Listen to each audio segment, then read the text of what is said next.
It's time to own it, Jaguars fans. That's our team.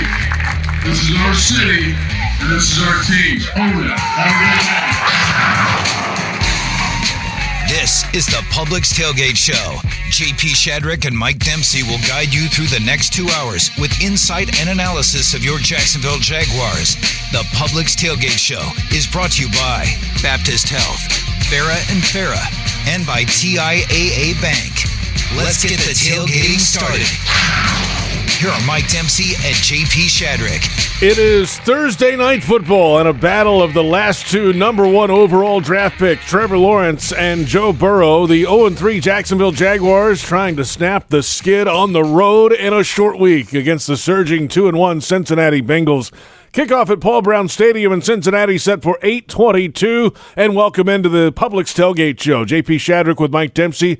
We're at TIAA Bank Field in Jacksonville. The quarterback battle tonight. Mike, the Jags are still trying to find an identity and quit turning the darn ball over, and the Bengals feel like this could be their coming out party in the AFC North. Well, they're playing really good football. They beat one of their division rivals very handily in the Pittsburgh Steelers last week, and Joe Burrow has picked up where he left off last year after coming off that ACL tear, JP. It's a matchup of number one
is going to test him because right now he's got to prove that he's up to the task. And really, how it went down with C.J. Henderson will be a story for down the road. Somebody will write a book about that one day, JP. But the bottom line is it leaves the Jags where they are, and they're lucky to have Trey Herndon back because Tyler Boyd's a really good slot receiver, and Trey Herndon's got a lot of experience. Another first-round pick failed here in Jacksonville, and now on to Carolina. The focus on the corners, as we said. Shaq Griffin this week was asked about Tyson Campbell and how he's working on playing the ball in the air and his confidence in the rookie cornerback. The thing that we got to work on is, get your head around.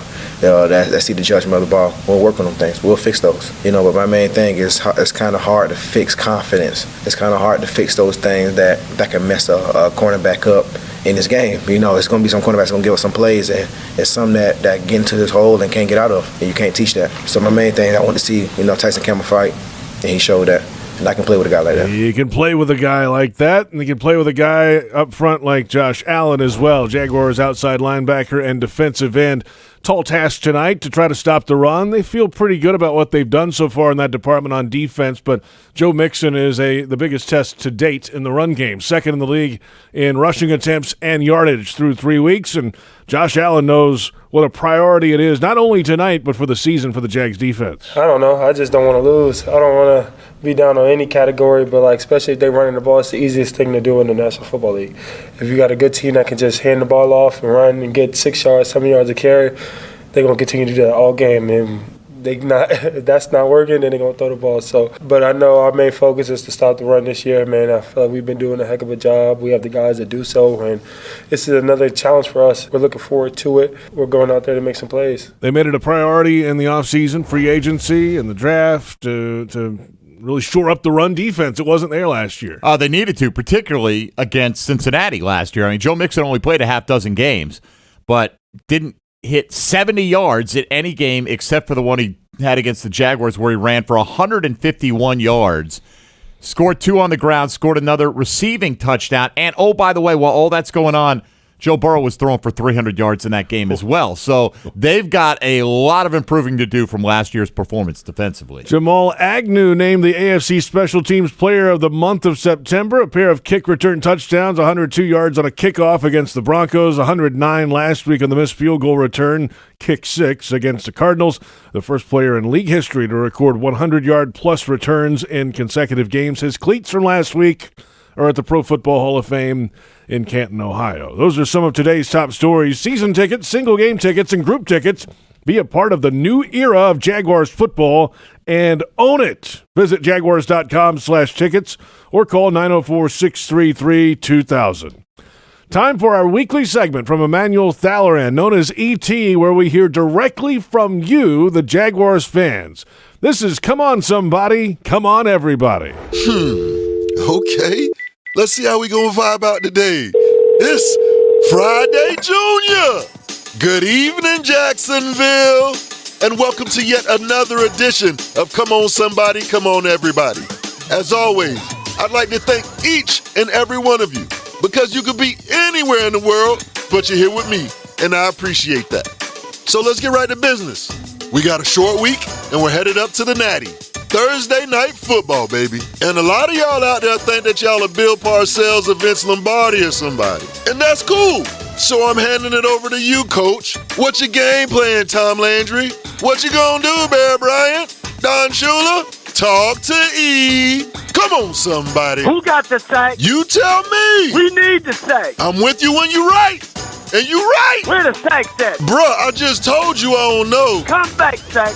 We need to turn it back to Jacksonville. Shoot, we need to turn it into something, because, homeboy, this ain't it. Come on, somebody. Hey, Pizzle, baby, you already know what it is. Your boy Rudy, man, back at it again. We're going into week 4. We ain't won a game yet. God dang. Bruh, what's the game plan, man? Coming in Thursday night, big game, man. Hey, it's hard to start off 0-3, but it's even worse to go 0-4. Big facts, brethren. Game plan for this game tomorrow night. We got to give our running back some mother. Not on this show. This is a family program. I had to cut that off real quick because I didn't want to cuss. My mama be listening. I know she do. Hey, Miss Felicia. Come on, somebody. Give the ball to James Robinson. Yo, Why buddy say it like that? Duval! Come on, somebody. Trust! Man, if I was the coach, I'd tell him to run. Tote that pill. We need everybody to stack the box so the receivers can get one-on-ones, and then Trevor Lawrence can do his thing. Hey, E.T., man. Well, if it isn't, my big homie Roger. What's good, folks? Shoot, if I was the coach this week, man, we got to have Robinson touch the ball at least 20 to 25 times. I'm starting to see a pattern here. And also, Trevor, stop throwing the ball to the other team, man. It ain't going to be too much more of that Trevor slander. But you're right. Come on, somebody. Come on, E.T. You don't have to be an NFL coach to know, man, that you got to get the ball to your best player on the field and just let him run havoc. For how long, Coach? All night long. All right, Jag. This is your coach, your fan, your homeboy. Oh, so you the trifecta, huh? Straight out of Cincinnati. And he from the city. Go ahead then, Coach. I'm telling y'all right now, tomorrow night, we gonna feast. All I need to know is, they say, who they think gonna beat them Bengals? Talk your stuff then, Coach. And I say, what you say? Duval! AOE! Yeah. It's your boy! Hold on. Is that our got no Jay? Come on, somebody. Come on. Listen, if we are going to win this game tonight, it comes down to simple mathematics. Okay. We got to add to what we've already been doing these last 3 weeks. Subtract what we haven't been doing so well. Keep multiplying that pressure that we've seen from the defense so far. And to my receivers, make sure you get that separation. Easy peasy, lemon squeezy. E, I'm going to talk to you tomorrow once we get this win, my man. Well, in that case, I can't wait to talk to you, my boy. Come on, somebody. And just like that, it's a wrap. To everybody who took part, thank you. But now, it's game time. Cincinnati, we on your heels. Duval County, stand up. Come on, somebody. Oh, Emmanuel's done it again, Mike. Well done. We hit I thought we had addition, subtraction, multiplication. I thought for sure it was going to be divide the secondary of the Cincinnati Bengals, but I was left wanting on that one there. A general theme there, though. A lot of folks want to run the football. Get the ball to James Robinson. Why wouldn't you? JP's playing good football, 5 yards a pop, running it out there. Caught the ball well last week. We know how well he played last year, so let's take a little pressure on Trevor Lawrence and get that running game started early tonight. Get your Jaguars thoughts in each week on ET's call-in line, 904-207-7071. And we're just getting started on the Publix Tailgate Show ahead of Week 4 and Thursday Night Football coming up at 6:06. We really only have one true veteran receiver in the room. I know DJ has stripes. He's been to a Pro Bowl, but he's young in the game in terms of the nuances of all the route run. I think everyone's growing together. That's Sanjay Lau, the Jaguars wide receivers coach, breaking down the wide receiver room. Up next, though, the radio voice of the Bengals, Dan Hoard, takes us behind the rebuilt Cincinnati Bengals team. Jags-Bengals at 8:22 at Paul Brown Stadium in Cincinnati. It's Thursday Night Football, and this is the Publix Tailgate Show on Jaguars Radio.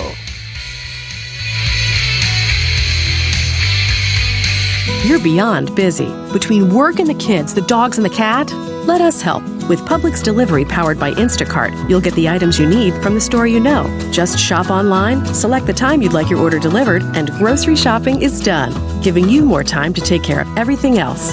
Publix Delivery, powered by Instacart. Visit Publix.com/delivery to shop now. That's Publix.com/delivery. Item prices vary from in-store prices. Service fees may apply. Available in select zip codes. Publix, where shopping is a pleasure. Hi, I'm Tito Beveridge, founder and master distiller at Tito's Handmade Vodka. In 1997, we became the first micro distillery in the state of Texas, and we're still making the same smooth stuff after all these years. We're still cooking in a pot still, working with our dogs by our sides, having fun and tasting batches, and I'm still wearing the same hat, even after all these years. Head over to Tito'sVodka.com to learn more about what else we're doing the same. Cheers. 80 proof Tito's Handmade Vodka, distilled and bottled in Austin, Texas. Tito'sVodka.com. This is Ice-T, Stone Cold Steve Austin, and Matty Ice. This is a cold call. I convinced NFL teams to turn to cold water washing with Tide. The NFL, your uniforms get dirty. Tide can handle it, even in cold. Plus, if fans join in, they can save up to $150 on their energy bill. Looks like you just made the team, rookie. Turn to cold with Tide. And that's the bottom line. It's got to be Tide. Energy savings based on average when switching from hot to cold and non-HE machines. Jaguars fans, let's team up to make a difference with Selfies for Change. For every home game at TIAA Bank Field this season, your game day selfie with a Jaguars player can unlock a donation to the Jaguars Foundation in support of a good cause. Visit jaguars.com/selfies for change to learn more about the impact of your photo and to locate a selfie kiosk at TIAA Bank Field. TIAA Bank is the official bank of the Jacksonville Jaguars, member FDIC. We all want to look and feel our best, so why not take the next step with a consultation with Dr. Patrick Basil, board-certified plastic surgeon. Offering a variety of wellness, skincare, and aesthetic treatment options, you can look better, feel more confident, and transform into your best self. They offer the most advanced, innovative treatments in a modern, patient-centered environment. Learn more at TransformJax.com. That's TransformJax.com or call 904-222-6262. Hey Jaguars fans, are you ready to talk some trash? Well, nobody talks trash quite like Waste Pro, the official waste service and recycling partner of the Jacksonville Jaguars. Specializing in residential and commercial solid waste and recycling collection, processing, and disposal, Waste Pro is equipped to handle all your recycling and garbage removal needs. For service, call 904-731-7288. Waste Pro, caring for communities and caring for Jacksonville.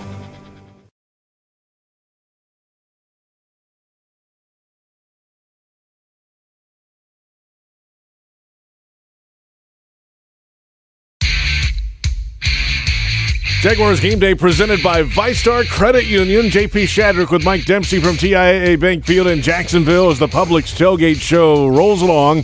Publix, where shopping is a pleasure. The Jags and the Bengals tee it up at 8:22 officially tonight at Paul Brown Stadium in Cincinnati on Thursday Night Football. It's the start of week number 4 in the NFL. Let's go around the National Football League, Mike. All right, JP, as mentioned previously, the Jaguars' Jamal Agnew named AFC Special Teams Player of the Month. The league announcing that today. He's the second player in franchise history to get that honor. He joins punter Chris Hansen, who won the award in September of 2005. Agnew's the first veteran Jaguar player to win an AFC Player of the Month award at any level, offense, defense, special teams, since Fred Taylor did it in December of 2007. And Agnew got the nod as he became the first player in league history recording touchdowns of 100-plus yards in consecutive weeks with a kickoff of 102 versus Denver and, of course, returning the missed field goal 109 yards last week versus Arizona. All right, while the Jags open up week 4 of the NFL season tonight in Cincinnati versus the Bengals, let's take a look around the rest of the AFC South schedule this week. The winless Colts in Miami to take on the 1-2 Dolphins. Indianapolis will be without all-pro guard Quentin Nelson likely, as he is dealing with a high ankle sprain. The 1-2 Houston Texans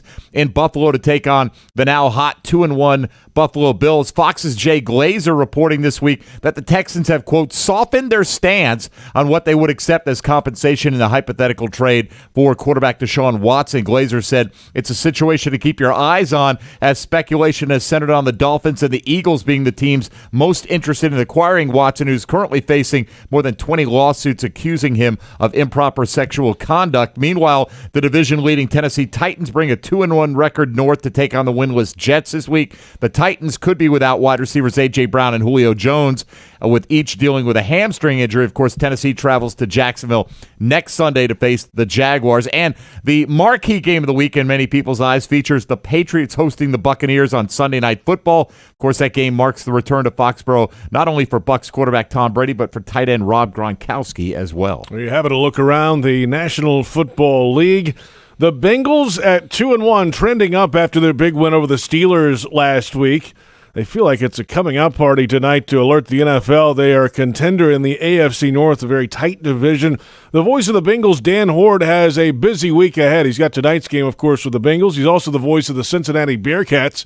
They're visiting South Bend to face Notre Dame in a top 10 battle on Saturday. We caught up yesterday on Huddle Up with Bucky Brooks on Jaguars.com and Jags social media to get his thoughts on where the Bengals stand and what they could be in 2021. This offensive line last year caught a lot of heat after that injury, right? How much change did they make there? How are they feeling about it now up front? And it feels like Joe Burrow, just hearing him talk the other day, is past that. He's stepping out there making throws, and I feel like it looks like at least he's moved on. Well, it's a work in progress. I don't think anybody here is trying to make the case that the Bengals have one of the elite offensive lines in the NFL. It is not that. But last week against the Steelers, they ended Pittsburgh's streak of 75 consecutive games with at least 1 sack. Now, Joe Burrow only threw 18 passes, and TJ Watt didn't play, so that helped. But the offensive line play has been getting better. They upgraded at right tackle by signing Riley Reif as a free agent. That's a big upgrade from Bobby Hart, who struggled the last couple of years. For left tackle, Jonah Williams was the first offensive lineman taken in the 2019 draft, and he's been getting better and better. He's had injury problems in his first 2 NFL seasons. And then in this year's draft, after they selected Jamar Chase in round 1, they took Clemson's Jackson Carman in round 2. He made his first NFL start last week against the Steelers and played pretty well at right guard. He had an early slip in the game on a twist where they kind of got confused and didn't pick up the guys they needed to pick up. But after that, he played pretty well. You know, Dan, I've heard Joe Mixon talk about these skill guys. He kind of alluded to them being the fabulous 5 when he talked about himself and Joe Burrow, T. Higgins, Tyler Boyd, Jamar Chase. When you've seen this crew get down the first 3 games, what's so special about the playmakers that the Bengals have right now? Well, I don't know that you have many teams in the NFL with more weapons than the Bengals have. That's a pretty formidable group, especially at the wide receiver position. I think Tyler Boyd for years has been underrated as one of the top slot wide receivers in the NFL, and he continues to be great at working the middle of the field. T. Higgins had a tremendous rookie season. He would have topped 1,000 receiving yards if he didn't get injured on his first catch in the season finale. And Jamar Chase was the first wide receiver taken in this year's draft. He's got a touchdown catch in each of the first 3 games. He has a total of 4.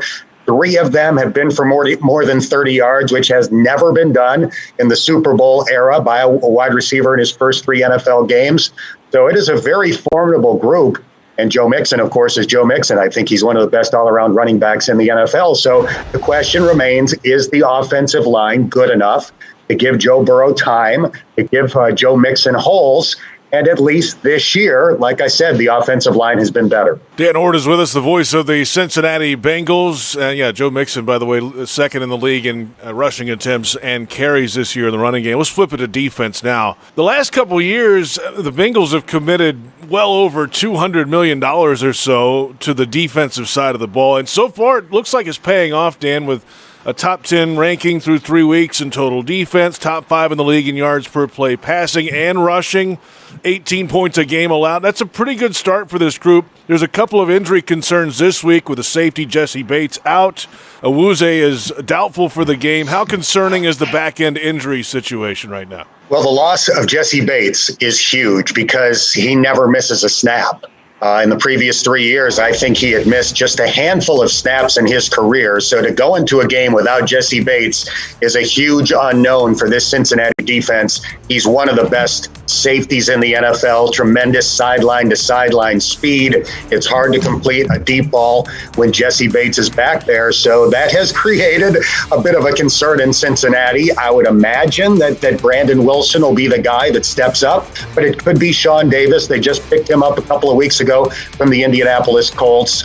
So they have guys that I think they feel okay about, but none of those guys is Jesse Bates. Hey, Jesse Bates is a really good player, but there's another good player on that defense that I've been keeping an eye on for a long time. Sam Hubbard in this front line. How has he been able to make an impact for this defense? You know, Sam Hubbard is one of the great run-stopping defensive ends in the NFL. He has always set a good edge. And in his first 2 years, he was pretty effective as a pass rusher as well. 2 years ago, he had 8.5 sacks, which is obviously a good number, a very good number for a defensive end. Last year, though, he played with an elbow injury, and I think it really affected his ability to get after the quarterback. Couldn't use his arms. He only had 2 sacks, and I think people kind of forgot about him as a result. But he's played very well so far this season. Had a sack on Ben Roethlisberger last week.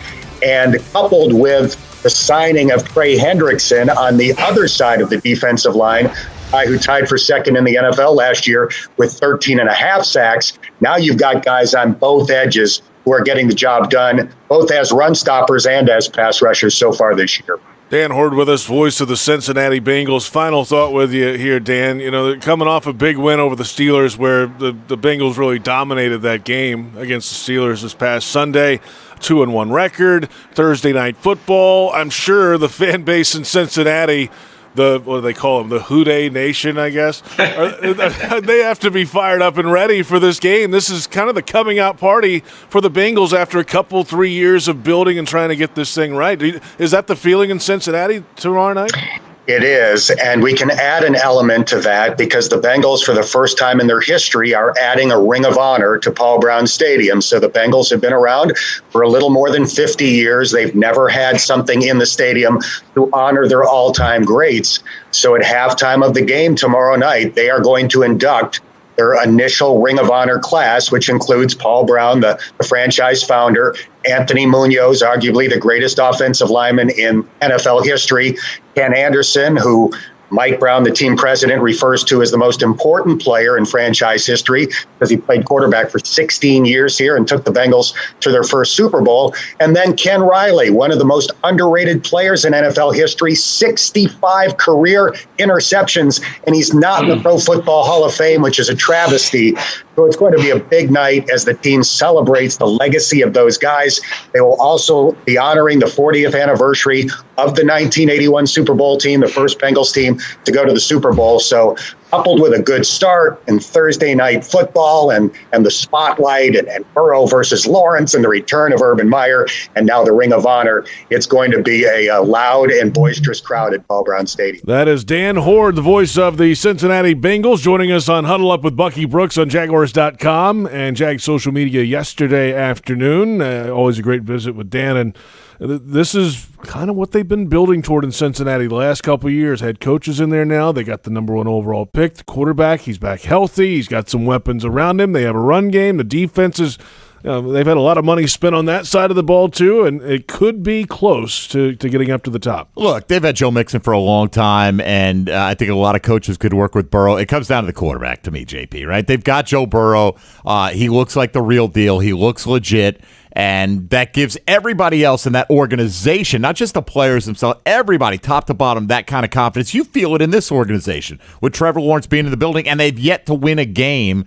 Imagine when Trevor Lawrence starts clicking and the team starts playing up to its capabilities, and that's the most important commodity. And not to, I know he's a human being, JP, but Joe Burrow, having a quarterback of that caliber is the most important thing you can have in football, and that supersedes everything else in terms of importance. Plenty ahead on the Publix Tailgate Show. Coming up in about 15 minutes. We're making sure we don't want to lose anymore. We're ready to win, like now. Like now, indeed. That's Dawuane Smoot, Jaguars defensive lineman. We'll hear from him coming up. But up next, Brian Sexton sits down with Jaguars wide receivers coach Sanjay Law. The Jags and the Bengals at 8:22 on Thursday Night Football at Paul Brown Stadium in Cincinnati. And this is the Publix Tailgate Show on Jaguars Radio.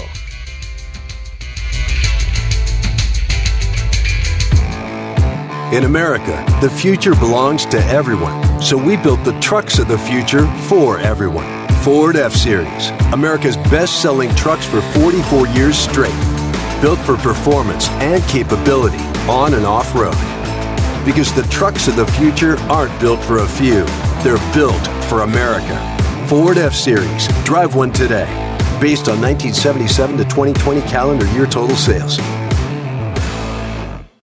Your family isn't like anyone else's. Your home shouldn't be either. At Dreamfinders Homes, you can build the home of your dreams in one of their 30-plus communities in Northeast Florida. Choose from luxury single-family homes or maintenance-free townhomes from the 200s. Dreamfinders specializes in homes built to fit your lifestyle. To find out more, call 904-738-0165 or visit dreamfindershomes.com. When it comes to water, choose our team, the winning team. Choose CGC Water Treatment. CGC Water Treatment works, and it works for DG too. Former Jags QB, David Garrard. If you're not filtering your water, you are the filter. Don't be the filter. Discover the kinetical difference. Call CGC Water Treatment at 844-CGC-JAGS or visit cgcwater.com. CGC Water Treatment are proud partners of the Jacksonville Jaguars and your local independent Kinetico dealers. This is Ice-T, Stone Cold Steve Austin, and Matty Ice. This is a cold call. I convinced NFL teams to turn to cold water washing with Tide. The NFL, your uniforms get dirty. Tide can handle it, even in cold. Plus, if fans join in, they can save up to $150 on their energy bill. Looks like you just made the team, rookie. Turn to cold with Tide. And that's the bottom line. It's got to be Tide. Energy savings based on average when switching from hot to cold and non-HE machines. Fans like you have been told that going all out is going too far. But fans like you know better. You're the kind of fan who loves the team as much as your pet, who paints yourself for game days and dyes your pet's fur to match. You are a rare breed. You are a pet fanatic, equal parts pet obsessed and diehard sports fan. At Pet Paradise, they're crazy about pets too. The official pet care provider of the Jacksonville Jaguars. Pet Paradise. It's a new day in pet care. Committed to the team. Committed to the mission. At Navy Mutual, we're committed to providing high-quality life insurance to members of the military and their families. So our policies have no fine print and no military service restrictions. We don't work on commission. We're nonprofit, so we pass the savings along to our members. Because at Navy Mutual, our highest commitment is to you. Visit NavyMutual.org. Navy Mutual, insuring those who serve.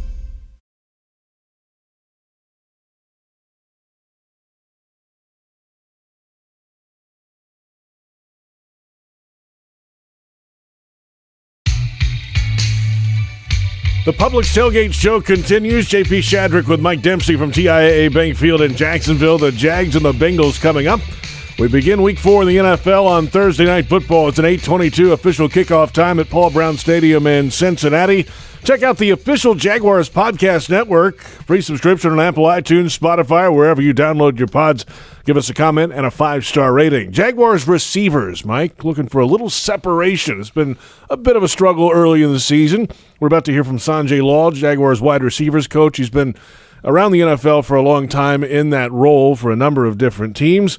He's got some guys to work with, but as you'll hear coming up, Mike, it's still a work in progress for the team. I don't think there's a true alpha number one wide receiver on this team, but at the same time, to be fair to these wide receivers, there have been times, certainly, when Trevor Lawrence has dropped back, the protection's been good, and he's scanned the field, and nobody seems to be getting much separation. But there are also times that, looking back at the film, that guys have gotten open and Trevor Lawrence has missed them, not recognized that. And you're going to have some of that on both sides here. And then, the other issue that compounds that, JP, is we've had a lot of drops from receivers and tight ends this year. So when you are open and the quarterback does recognize that and the ball is delivered accurately, you got to make those plays. Got to have it. Brian Sexton caught up with the Jaguars wide receivers coach Sanjay Law earlier this week. A deep dive into the places you've been shows a wide variety of different wide receivers that you've worked with over the course of your career. So having that basis, Coach, give us a rundown of your room.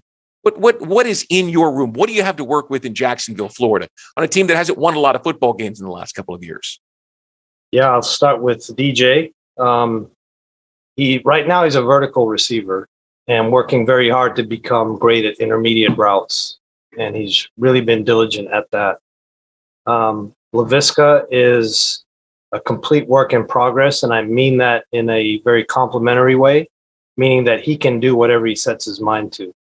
I think he can be a dominant slot receiver, and he has value outside. Plus, he's really a physical specimen that can push DBs all over the place. Marvin, I hate to use a cliche, but is the consummate pro.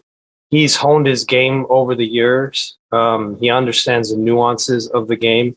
There are many subtle things he does on a day-to-day basis within a route that the layperson probably doesn't see or appreciate, which gets him open.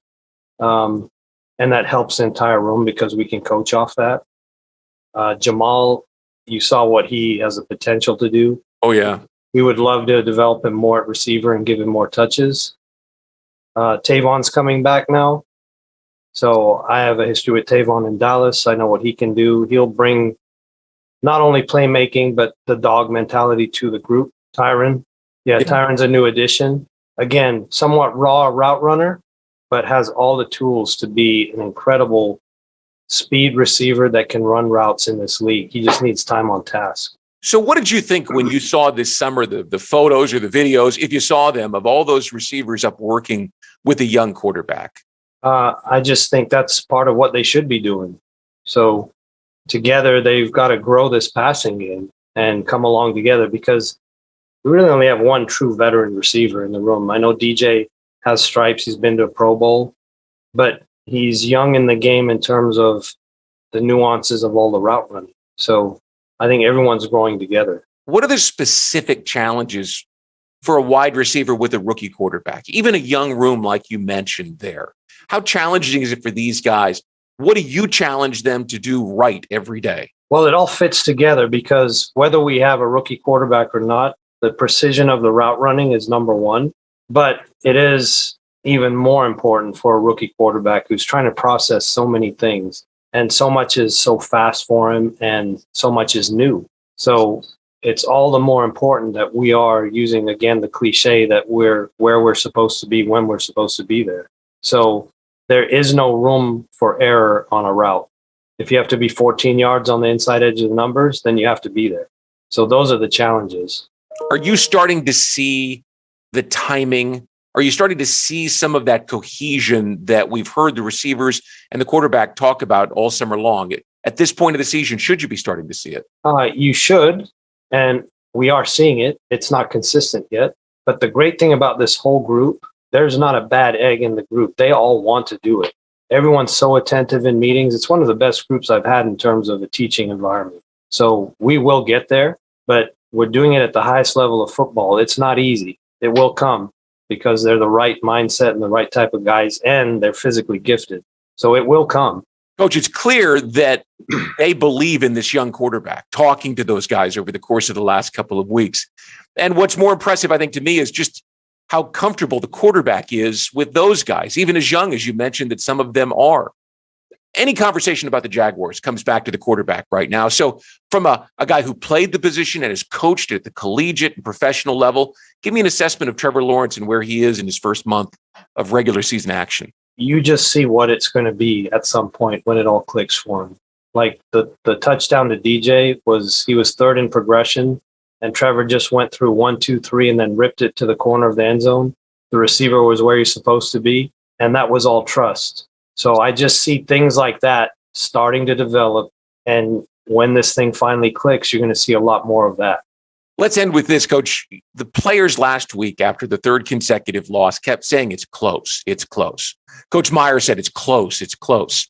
What do you see from all the months on the practice field and now, into the first month of the season? What do you see that tells you that this team is close? I kind of look at it a different way. I look at it, do you have the ability to make the plays to win the game? And whether you call them mistakes or bad breaks or whatever, you kind of have to be in control of those breaks. And more, we are controlling those. The good teams in this league, when those plays show up, they make them. So the fact that the mistakes are very fixable and they're becoming less and less as the weeks go by, that makes me think it's close. But really, what I tell our group is just focus on winning each play. And if everyone does that and you have X amount of consecutive plays that are winners, the byproduct will be the wins. Sanjay Law, longtime wide receivers coach in the National Football League and now in his first season with the Jacksonville Jaguars. A couple of interesting thoughts there. By the way, Tavon Austin activated off injured reserve, designated to return tonight. So he's available for the Jaguars if needed in this game. And Jamal Agnew, he dropped that name too. Obviously has not been a wide receiver long, a couple of years. That's it. Converted last year. He's had a couple of kick returns. Could they mix him in somehow as like a speed kind of pre-snap motion thing? Maybe. I don't know. Tony Smith made this point to me today that Jamal Agnew has played some snaps on offense this year. He just hasn't had any plays called for him. But I think, JP, Tavon Austin is more likely to take on that role, at least initially here, because he looked really good in training camp, right? And, it's going to be a question, can he stay healthy? But I think he can fit that role as well, and you don't detract from Jamal Agnew's outstanding performance on special teams. And I think that will be kind of more of a, in case of emergency, let's see what we can get out of Austin here. Would not surprise me at all if he's active tonight and has a few plays in mind. Yeah, and Austin, remember, came off the couch basically, and then the first first day of practice was doing end-arounds and running down the field. And looking quick doing it, right? It wasn't just going through the motions. He made a nice play in the passing game that caught my eye immediately, and then, didn't end around, and then kind of popped at the various practices I was out at, and, obviously wasn't able to stay healthy coming into the year, but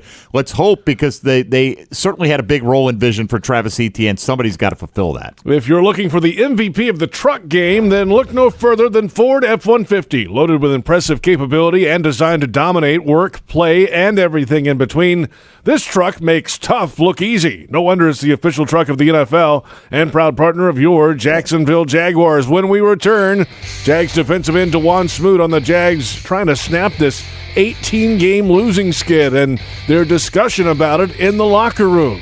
And another hour of the Publix Tailgate show at 6:30. We'll have the top headlines headed into Thursday Night Football. It's an 8:22 kickoff time. The Jacksonville Jaguars and the Cincinnati Bengals coming up at Paul Brown Stadium in Cincinnati. And this is the Publix Tailgate show on Jaguars Radio. You're beyond busy. Between work and the kids, the dogs and the cat, let us help. With Publix Delivery powered by Instacart, you'll get the items you need from the store you know. Just shop online, select the time you'd like your order delivered, and grocery shopping is done, giving you more time to take care of everything else. Publix Delivery, powered by Instacart. Visit Publix.com/delivery to shop now. That's Publix.com/delivery. Item prices vary from in-store prices. Service fees may apply. Available in select zip codes. Publix, where shopping is a pleasure. The original pizza logs are a proud partner of the Jacksonville Jaguars and available at the stadium on game day. You'll find those delicious gourmet pizza egg rolls at concession stands, clubs, and suites. For all their products, be sure to check out pizzalogs.com and have them delivered right to your home. That's pizzalogs.com. Put down the burger, put down the dog. Pick up the original pizza log. There's only one. The original pizza log. Yeah. You've been putting back a few, and a few becomes a few too many. For a moment, you think of calling for a ride, but nah, you live nearby. What's the worst that could happen? You get pulled over, your insurance goes up, you lose your license, you total your car, you kill someone. The results of driving drunk are tragic. That's why law enforcement is out there looking for impaired drivers to save lives. So if you think you're okay to drive after a few drinks, think again. Drive sober or get pulled over. Paid for by FDOT. What do the players and coaches of the Jacksonville Jaguars have in common with your local tradesmen? Hard work, dedication, and passion to perfect their craft. Never giving up or surrendering until each minor detail is perfect. The J-Tech team are some of the biggest Jaguars fans you'll ever meet. If you're interested in a career in the trades, head over to jtech.org and learn more about what they offer. You say there's nothing quite like the feel of the open road when you ride a motorcycle. You know it takes concentration, knowledge, and skills beyond those required to drive a car. Ride Smart Florida would like to take this opportunity to remind you to enjoy the road, but to always ride smart. S-M-A-R-T. Say no to drinking and riding. Make yourself more visible to motorists. Always wear your helmet. Ride in control. Train regularly and get endorsed. Visit RideSmartFlorida.com for more details. Do you ride smart? This message is provided by the Florida Department of Transportation. Move day is on the 20, the 10. Yes, another successful move to a new home. I tell you folks, I've never seen a team more prepared than the Move Day crew. With a dominating lead in training, trust, and moving efficiency, it's no wonder why Move Day is the official moving company of the Jacksonville Jaguars. Track your goods online and get updated play-by-plays throughout your move process. While the Jags are moving the chains on game day, they're here to help you on moving day. Call 844-MY-MOVE-DAY or visit MoveDayMovers.com.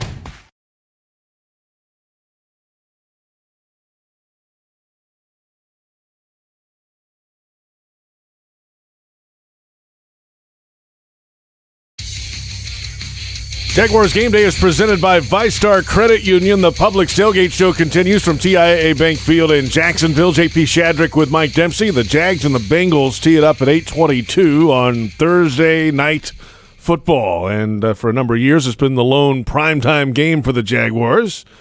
And at least so far, unless they get flexed into a night game later in the year, Mike, This will be the only one on 2021. That would be fantastic. That would mean good things. Right. That would mean there is playoff viability for this team. They don't usually do it for just one team in the game later on in the season. So, hey, look, you got to earn it, man. If you're not in a traditional market with a massive national fan base, you're going to have to play your way into these primetime games. The way to do that is to be a consistent winner, and they haven't been that. You're starting to hear more about the conversation around this losing skid. Of course, it's now up to 18 games, and what we're about to find out from Dawuane Smoot is that it's not off limits in the locker room. These guys know how long the losing streak is, especially the guys that have been around here, and we'll get Smoot's ideas on how they go about trying to break that in the Baptist Health Visit with a player.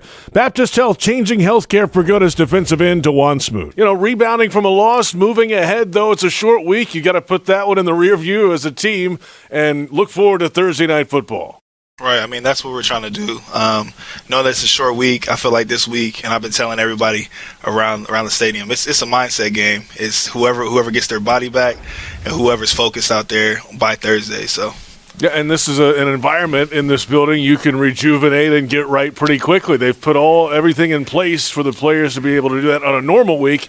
That has to help, with 3 days between the games. Yeah, it helps tremendously. Like, I've already been in the crowd therapy chamber like 2-3 times this week, making sure I get an arc bed and wellness cocoon as well. We have a whole bunch of new things that we've inputted into the stadium, and it's been huge for the rejuvenation and everybody's body. So. It's been huge. Strong effort by the defense last week. What's left for this team? What's left for this defense to take the next step and snap this skid here? I think we're right there. We're right there. We're not far off. We're stopping the run. I mean, no one's ran over 100 yards on us yet.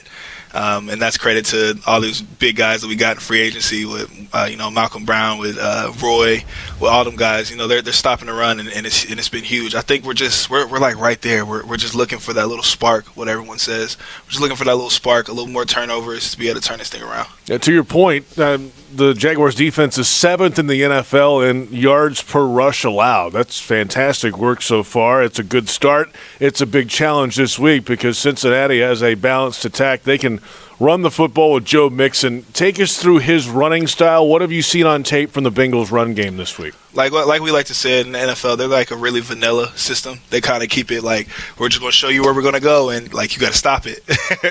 And with Mixon, he's a great running back, has great balance. So I think we just got to really just be in our gaps, play sound football, and just get a lot of bodies on him at the end of the day.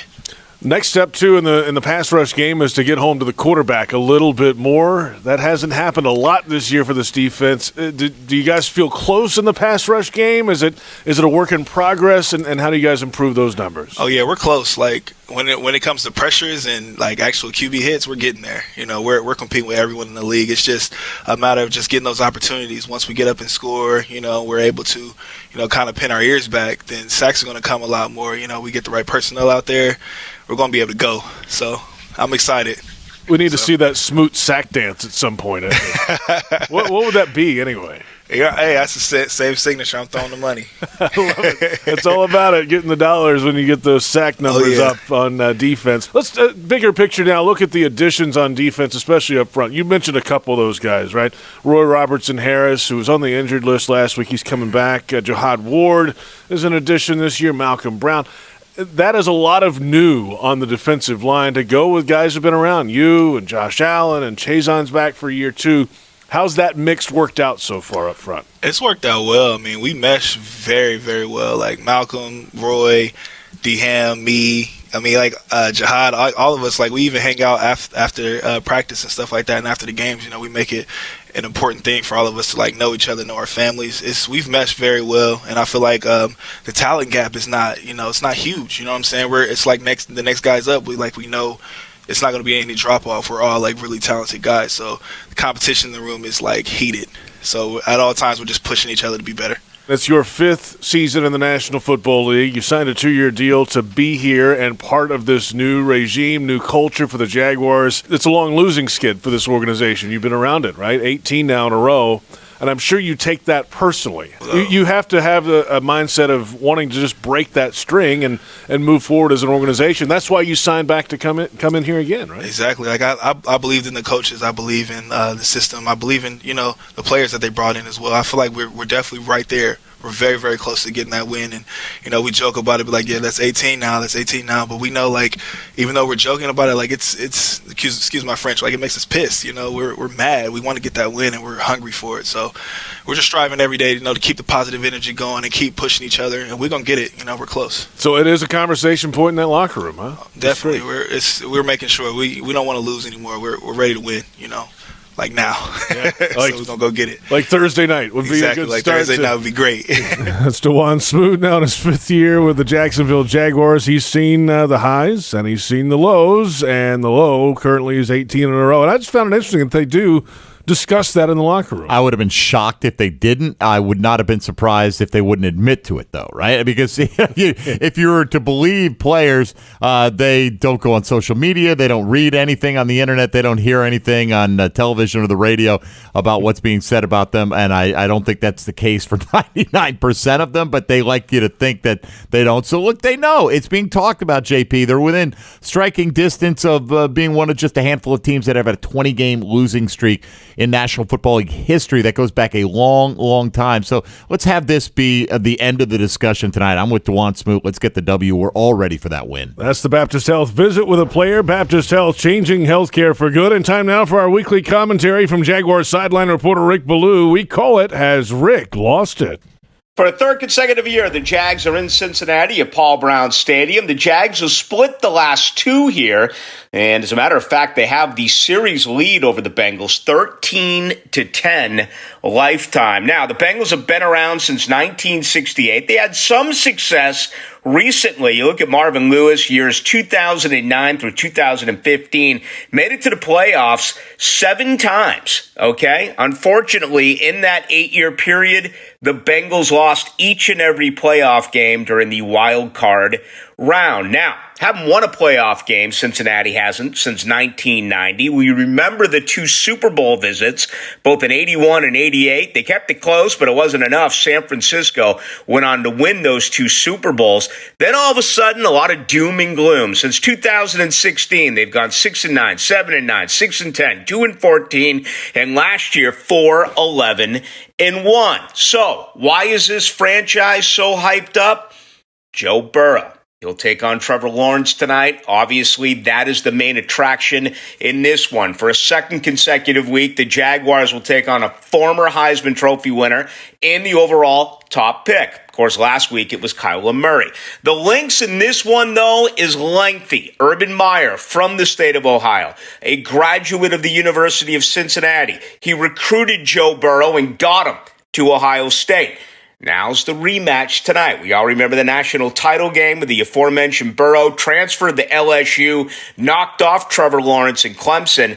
Again, that was a couple of years ago. It feels as though the Bengals are a year ahead of the Jaguars, okay? In 2019, as I said a moment ago, they went 2-14. They drafted Joe Burrow. Last year, before his injury, Burrow was 2-7-1. Toward the ACL, rest of the year was lost. You look at this year, he's improved his completion percentage up to 70.7%. 65.3 was what he did as a rookie. One note, 5 picks all of last year, 4 already this year. Another opportunity for the Jaguars to take advantage and grab a couple of takeaways. Joe Burrow was ranked this past week as the #1 overall quarterback, according to Pro Football Focus. More hype? How about this? Passing yards. You can bet on it tonight. Who will have more? Burrow or Lawrence? -140 to the dollar for Burrow. Translation, you got to lay $140 to win 100. Even money for Lawrence. Quarterback rating, -275 is what you have to lay to win 100 on Burrow. +185 for Trevor Lawrence, meaning you drop 100.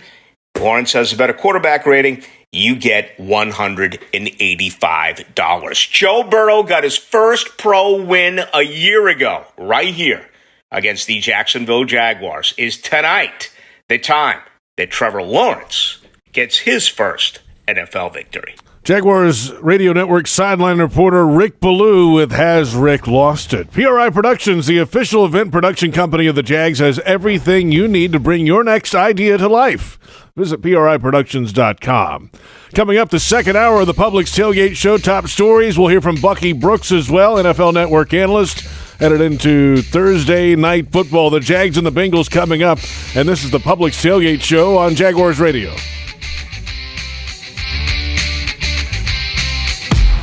At most sandwich places, asking for more of something is just part of the drill. But what if you never had to ask for more? What if more was just a given? At Daly's, more is what our sandwiches are built on. More meat, more cheese, more veggies, more quality, more taste. All for a price that's anything but more. Sandwiches from Dash, made fresh. Daly's. Hey Jags fans, heading to TIAA Bank for a game? Take advantage of Jags Pay and keep your stadium transactions touch-free. Jags Pay is an all-new partnership between the Jaguars and Tap It to give our fans a contactless payment option for all concessions and merchandise. It's fast, safe, and easy to use. Just download the official Jaguars app on any mobile device, tap Jags Pay, and set up your secure payment method. You're all set. To learn more, visit jaguars.com/JagsPay. See you at the bank. At ViStar, we believe in better, especially in helping build a better financial future for our members. So we've reviewed our offerings from the ground up. We've lowered or eliminated over half our fees and enhanced our already competitive rates, saving members more than $1 million this year, in addition to the millions we save them every year. If you believe that saving money is better, join ViStar. Visit ViStarCU.org. All loans subject to approval, insured by NCUA. This is Ice-T, Stone Cold Steve Austin, and Matty Ice. This is a cold call. I convinced NFL teams to turn to cold water washing with Tide. The NFL, your uniforms get dirty. Tide can handle it, even in cold. Plus, if fans join in, they can save up to $150 on their energy bill. looks like you just made the team, rookie. Turn to cold with Tide. And that's the bottom line. It's got to be Tide. Energy savings based on average when switching from hot to cold and non-HE machines. We all want to look and feel our best, so why not take the next step with a consultation with Dr. Patrick Basil, board-certified plastic surgeon. Offering a variety of wellness, skincare, and aesthetic treatment options, you can look better, feel more confident, and transform into your best self. They offer the most advanced, innovative treatments in a modern, patient-centered environment. Learn more at transformjax.com. That's transformjax.com or call 904-222-6262. Jags fans, did you know you can ride your bike to every Jaguars home game at TIAA Bank Field and Valley Park it for free? That's right. Stop by our bicycle check-in tent sponsored by Alert Today Florida near Gate 1 at TIAA Bank Field. An on-duty ZenCog bike professional will park your bike and ensure it's secure during the game. When the game is over, return your claim ticket to pick up your bike. For cycling safety tips, visit alerttodayflorida.com. Remember, Alert Today, alive tomorrow, because safety doesn't happen by accident.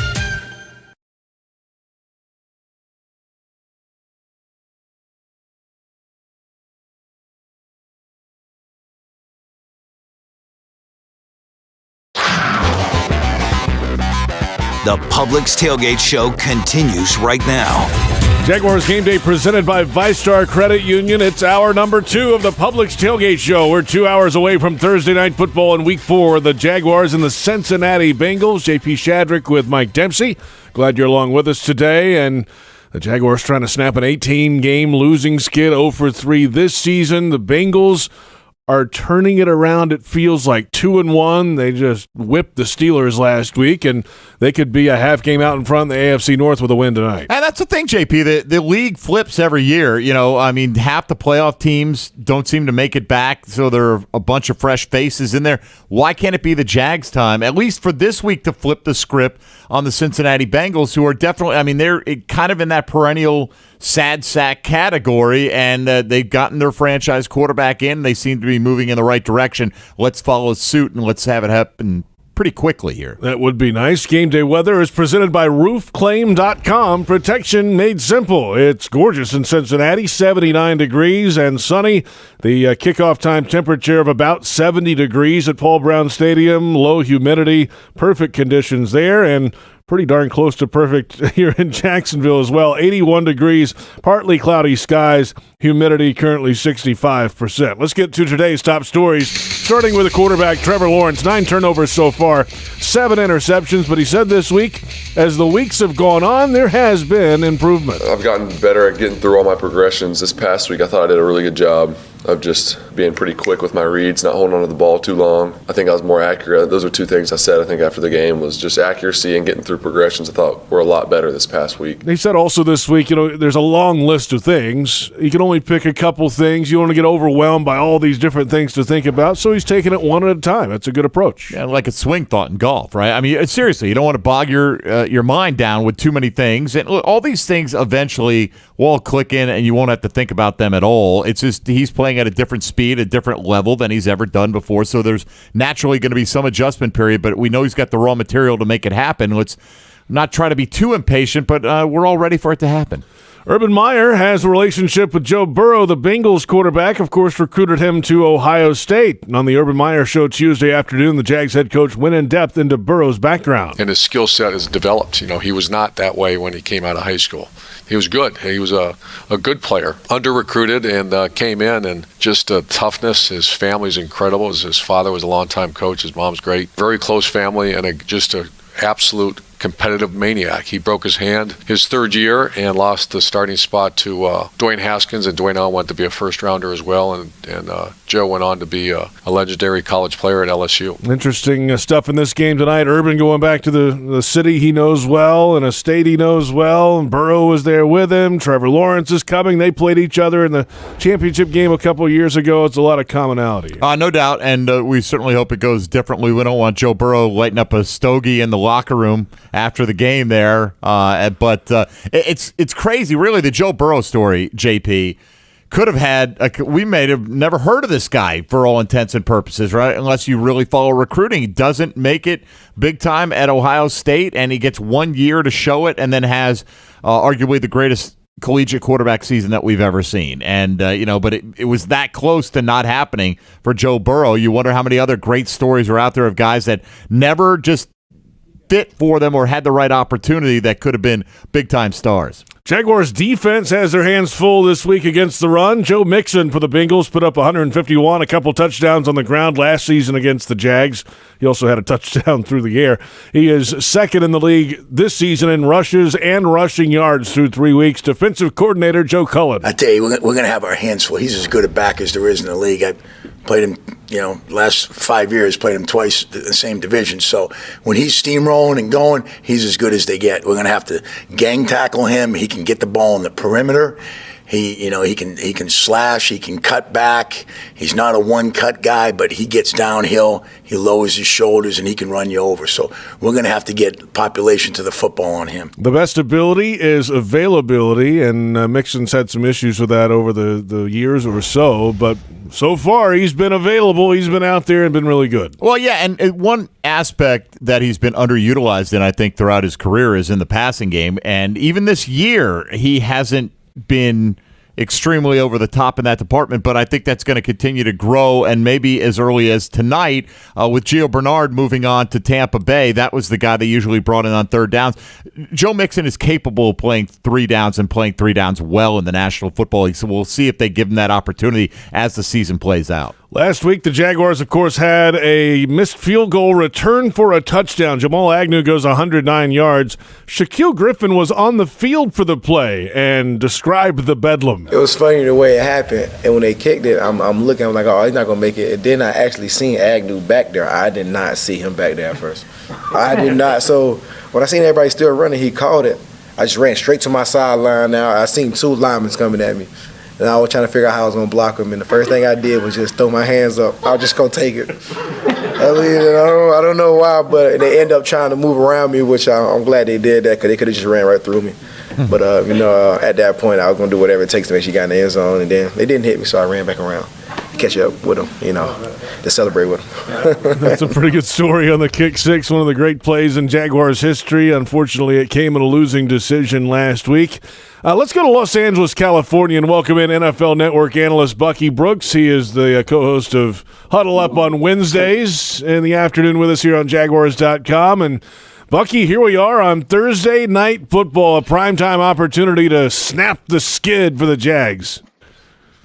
Yeah, no, this is a big game for the Jaguars. It's an opportunity for them to get into the win column. And I think it's at a perfect time. Cincinnati's coming off a very emotional win against the Pittsburgh Steelers, a bitter divisional rivalry. We get them on a short week, and so they are primed and ready to kind of fall into a trap game. The Jacksonville Jaguars played pretty well for 3 quarters last Sunday. If they can build upon that momentum, man, this is a great opportunity for them. Bucky, we've seen the running game become more important, or at least more utilized as the season's gone on. Still calling for a big game tonight from James Robinson. With 10 days until their next game, do you expect to see Robinson and Hyde used more than they've been at any point this season so far? Yeah, with or without the 10-day rest in between, I think what is critical is the running game. The running game just slows everything down. It makes life easy for Trevor Lawrence. It also allows the Jaguars to seize control of the game. One of the things that you want to do if you're the Jacksonville Jaguars is you want to make sure that your defense is playing fewer than 30 minutes. So the more that you can retain possession of the ball, the more plays that you can roll off on offense, the fewer plays your defense has to defend. That's how you improve the defense. Don't let them play against as many plays. And so I think it has to be a critical part of the equation. Carlos Hyde, James Robinson, I think the magic number needs to be 35. If they combine for more than 35 rushing attempts, then the Jaguars are on schedule and they're probably having a winning effort. Bucky Brooks with us, NFL Network analyst on the Publix Tailgate show ahead of Thursday Night Football. The Jaguars and the Bengals coming up. It's the battle of the last 2 first overall draft picks. Joe Burrow a couple years ago, and of course Trevor Lawrence here in Jacksonville. Take us back to your grading at the draft time for Burrow and your grading at draft time for Trevor. How do they compare? What kind of do they compare? How do they contrast as a prospect coming out? And what have you seen from Burrow now bouncing back from that knee injury? Yeah, no, it's interesting when you have back-to-back number 1 picks squaring off, both of them at quarterback. Joe Burrow was on a magic carpet ride his final season at LSU. The way that he performed, I mean, it kind of took everybody by surprise. You just don't see a guy who, I mean, even as Urban described it, like someone who was good but maybe under-recruited but wasn't necessarily a great player at the time. He leaves, he goes to LSU, plays a year, then plays another year. In that second year, everything clicked. System, his game, he throws it all over the yard. He has this confidence and this swag about him that is infectious. The team feeds off of it. And tireless worker, great competitor. He is a guy who is more of a finesse thrower, not a powerful thrower, not what I would call A-level arm talent, but he just knows how to play. And because he has a basketball background, he kind of plays the game like a point guard. Trevor Lawrence is completely different. Trevor Lawrence was on the radar from the time he was a sophomore in high school. Everyone knew who this kid was. Big-time player, goes to Clemson, wins a national title, on the big stage, never flinches, never blinks. You get a chance to really see him. Big-time arm talent. He's the prototypical quarterback that you want. If you had to put out a poster on what a quarterback should look like, Trevor Lawrence hits all those things. So in comparing the two, Trevor Lawrence is more the prototype at the position. Joe Burrow is more of the guy who plays and plays successfully, but Trevor Lawrence has more tools in the toolbox than Joe Burrow has. Bucky, we saw the Jags trading C.J. Henderson to Carolina this week. That means Tyson Campbell is now the full-time outside starting corner opposite Shaq Griffin. Good thing Trey Herndon is back in time for tonight's game as well. What have you seen from Campbell in the first 3 weeks of the season, and what do you expect in terms of how he's going to be able to handle that spot going forward? Well, he's a lot like the player that we saw at Georgia. Super talented, great athleticism, does a great job of being in position, but much like his time in college, struggles playing the ball. So some of those 50-50 balls that haven't gone his way, they traditionally haven't gone his way because he just has a tough time tracking the ball. It's an area that he has to work on. But from a positioning standpoint, he is going to be there. So the best, I would think what the Jags can hope for, he really registers a lot of PBUs, a lot of pass breakups, and eventually he learns how to come down with those and turn those PBUs to interceptions. But he's a good young player. And the experience as a young player will serve him well down the line. But look, he's a guy that's learning on the fly. He has an opportunity to be a good one, though. Bucky, Josh Lambo is out for tonight's game. Matthew Wright is in. He is a kicker from UCF. He had 3 games with the Steelers last year. This has to change the strategy a bit, maybe on offense in some situations. If you're knocking on the door, if it's a short yardage situation and on the edge of what you don't even know what his field goal range could be, really. How does that change everything for Urban Meyer and Darrell Bevel tonight? Well, I mean, it could change it a little bit because when you look at Matthew Wright, you don't have enough catalog of like hits or makes to know exactly where the range starts. And so you may change your play calling a little bit, but remember, Josh Lambo was also struggling. And so the things that you're doing as a play calling perspective, you know, you're saying, hey, if we get here, it should be an automatic, but they weren't automatic. And so you kind of become a little gun shy when you're the play caller. So it's one of those things that you just continue to play the game and you have to get a guy shot. You have to see where he can knock it down from. You'll go and assess what he looks like in pregame, and you will give him an opportunity to hit from the range that he shows you in pregame warmups. All right, Bucky, I know you got Amazon Prime run through tonight, right? You ready? What's on the docket tonight for you? Yeah, that is on the docket. So we're sitting here, we're in studios. That's why you see all this Laker stuff, because it obviously wouldn't be like that at my house. I am not a Laker fan, but we're in studio. We're getting ready for it. Joy Taylor and Daniel Jeremiah in the other studio getting ready. We're going to go and kind of run through it and get it right. So next week, everybody will be able to see it on Amazon Prime. Love it, man. Good luck to you tonight. We'll talk to you in the scoreboard show when we get those phone calls after a dub. Yeah, after a dub, we got to do it. I love it. Bucky Brooks out of here in Los Angeles, California, and we appreciate him joining us each and every week here on the Publix Tailgate Show. The Daily's Play schedule coming up. It's getting busy. AJR tomorrow. Brothers Osborne, October 2nd. Suicide Boys, October 3rd. NF, the Zach Brown Band. All the tickets at dailysplace.com. We're back in a moment with first rounds on us. We'll head to the broadcast booth in Cincinnati for our weekly visit with our resident first-round picks and Jags analysts Jeff Lageman and Tony Baselli. The Jags and the Bengals coming up on Thursday Night Football at Paul Brown Stadium in Cincinnati. This is the Publix Tailgate Show on Jaguars Radio. You're beyond busy. Between work and the kids, the dogs and the cat, let us help. With Publix Delivery powered by Instacart, you'll get the items you need from the store you know. Just shop online, select the time you'd like your order delivered, and grocery shopping is done, giving you more time to take care of everything else. Publix Delivery, powered by Instacart. Visit Publix.com/delivery to shop now. That's Publix.com/delivery. Item prices vary from in-store prices. Service fees may apply. Available in select zip codes. Publix, where shopping is a pleasure. Headquartered right here in Jacksonville, CSI Companies is one of the fastest-growing workforce solutions companies in the nation. As a proud partner of your Jacksonville Jaguars, CSI has the resources necessary to scale with any enterprise, yet they are small enough to maintain the agility, personal service, and remarkable experience they've become known for over the past 3 decades. This is your workforce and your business reimagined. Visit CSICompanies.com to learn more. At Tropical Smoothie Cafe, one taste and you're feeling good now, smiling wider now, seeing brighter now, bucket dunking now, namasteing now, popping a wheelie now, living lighter now. You're on Tropic Time now. And on Mondays, try our Jaguars Duval Delight Smoothies for $2.99. And you're roaring louder now, end zone dancing now, sipping spirit now. You're on Tropic Time now at Tropical Smoothie Cafe.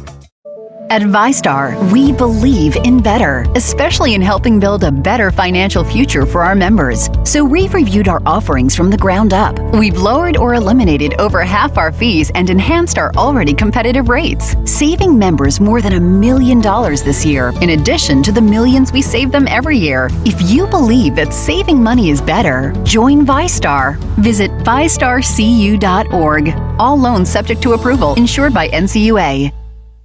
Hard Rock Sportsbook is coming to Florida. Join the Seminole Tribe of Florida and Hard Rock for safe, trusted, and completely legal sports betting. Go to hardrocksportsbook.com to get all the latest details leading up to launch. Play remotely from anywhere in Florida, including on your phone or computer or in person at Seminole Casinos. Want great promotions like free bets, odds boosts, and bonuses? Hard Rock Sportsbook will have all your favorite bets and promotions. Hard Rock Sportsbook, the best place to be a Jaguars fan. Coming soon. Must be at least 21 and physically present in Florida to wager. Concerned about gambling? Please call 1-800-522-4700. Kessler Creative, proud partner of the Jacksonville Jaguars, has the print services you need for your business. Need large banners and signs for your next promotional event? How about vehicle wraps to advertise your company fleet? Find out for yourself how Kessler Creative can help you stand out from the competition with eye-catching designs that are sure to impress your customers. Kessler Creative, Jacksonville, Florida. Results-driven marketing and a proud partner of the Jacksonville Jaguars.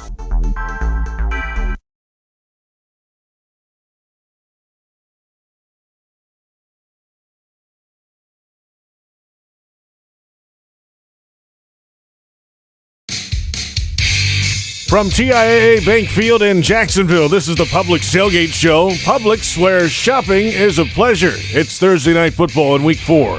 The Jaguars and the Bengals kick it off at 8:22 p.m. at Paul Brown Stadium in Cincinnati, and it's time now for First Rounds on Us. New York Jets, first-round choice, Jeff Lageman. Jacksonville Jaguars have selected tackle Southern California, Tony Baselli. We welcome in our resident first-round picks, Jeff Lageman, Tony Baselli at Paul Brown Stadium, Cincinnati, Ohio, where it appears to be a very, very nice night for football, guys. It's beautiful, JP. I mean, it's if you came a week later, it would probably be even better. I think the daytime high today was around 80, but bluebird skies, as the sun's starting to set right now, it's starting to cool down. It's beautiful. Fantastic. Well, this is the reason this game is on Thursday night is because of the quarterback matchup. Joe Burrow and Trevor Lawrence, of course, the last two number one overall picks. But I mean, each side might hand it off 25 or 30 times tonight, right, and steal the show a little bit. Well, the last 2 weeks we've had the last three number one overall picks, all quarterbacks. Last week it was Kyler Murray against Trevor Lawrence. This week it's Joe Burrow. And you talk about balance, JP, that last year, before Joe Burrow got hurt, he was throwing the ball at a clip greater than any rookie in the history of this game, more than most quarterbacks. And I think what the Bengals did this year is much smarter. And they said, we're going to be a balanced attack. They added weapons outside with Jamar Chase, but they still said, hey, we got Joe Mixon, we got a good offensive line. Let's help our young quarterback out and run the ball. And that's what they've done. They've been almost 50-50 this year if you look at the stats. That's what the Jacksonville Jaguars need to do. They started getting towards that last week. James Robinson, Jeff, is the best player on offense. He's one of the best players in this team. I know we're excited about Trevor Lawrence, and we should be. He's a franchise quarterback. But in my opinion, the offense needs to go through James Robinson. Well, you'd like to be able to do that, and you said something there about, spit up my soda. We said the Bengals have a good offensive line. When's the last time the Bengals had a good offensive line? Well, Anthony Munoz was there. Exactly. And he's getting put into the Ring of Honor tonight. Yeah, and that's which is going to be exciting. But, I mean, that's one of the reasons why they're able to have balance. They went out and they improved their offensive line. They got Jonah Williams back. He's playing better and he's healthy. They added some guys in free agency in the draft, and they solidified their offensive line a little bit. But the real fact of the matter is that Joe Mixon is running his rear end off. I'm seeing a guy that I didn't see a couple years ago. This guy is focused. He's finishing runs, and he is as good a back as there is in the league right now. Well, you look at Joe Mixon. It was 2 years ago he had the really good year, and he got paid a bunch of money.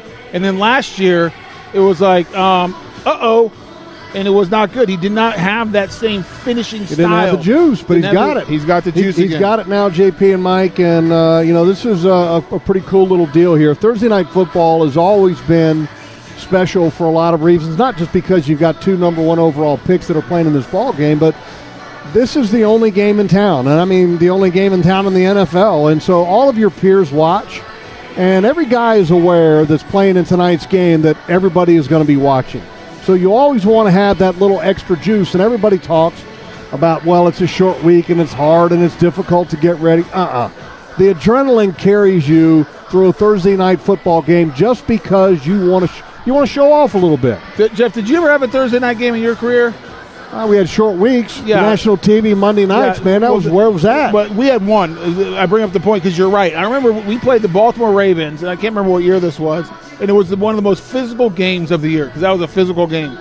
And I remember we had the Steelers on that Thursday night the following week. And I remember thinking Monday, Tuesday, and Wednesday, I'm like, oh, my goodness gracious. Like, how am I going to do this Thursday night? Because you just don't feel good. And then you saw the lights. Well, let me tell you what. I got in that locker room Thursday before the game, and you walk out in that stadium, and it feels... Got a little shot of Toradol. It feels different. Possibly got a shot of Toradol. It feels different, and you're right, Jeff. All the aches and pains and the tiredness and the short week, in my opinion, goes out the door because you step on this field and you know that everyone's watching. It's Thursday night, the lights are on, and it's time to go play. And your body, for whatever reason, just responds. Might not have been a little shot of Toradol. Might have been a big one, boys. Yeah, I took that as an official no comment from Mr. Vaselli. Thank you. Thank you. So Mike Dempsey, for my PR, my publicist, that's exactly what. For the record, that's a no comment from Tony Baselli. Yeah. Guys, let's look at the Jaguars secondary now. Obviously, C.J. Henderson dealt to Carolina. Trey Herndon healthy enough to play tonight, which is a boost for them. How do you think Tyson Campbell will handle a more responsibility moving forward? Well, I think it's a big challenge, Mike. I mean, because the numbers tell you this, that Tyson Campbell's struggling a little bit. Now, opposing quarterbacks are completing passes on him at a rate of about 77.8%, and their rating is a 128.5. And so, I mean, the numbers are what they are. And I know that Urban Meyer said that one of the reasons why they were able to allow CJ to be traded because they felt good about Tyson Campbell. You feel good about his future because you think he's got a chance because he does cover well and he's tight, but the fact of the matter is he's got to start finishing the plays, and when the ball's arriving, he has to be able to arrive and show himself as well. Well, Jeff, you're right, but with the rebadging of C.J. Henderson from a Jaguar to a Panther, whether you agree or disagree with the trade, at least it's behind them. And now let's focus on the guys that are here. That's no longer a story, and the story is going to be Tyson Campbell, who has all the physical gifts and skills and everything else as far as athletically a good cover guy.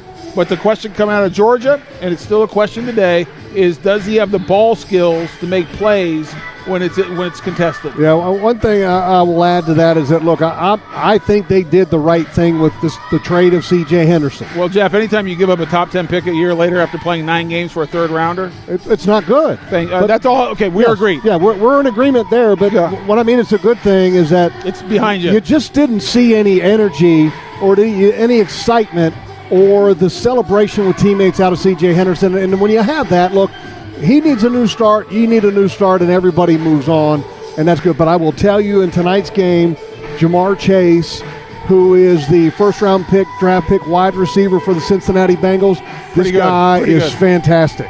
And I mean, arguably the best rookie wide receiver, period, in the league. I don't even think that that's an argument.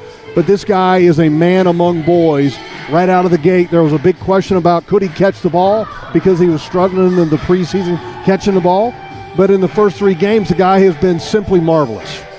Time now for UF Health Finding Solutions. Visit ufhealthjacks.org, and we're still trying to find solutions with the field goal team and the kicker for the Jaguars. Second straight season. Last year, there were 6 different kickers due to injury issues.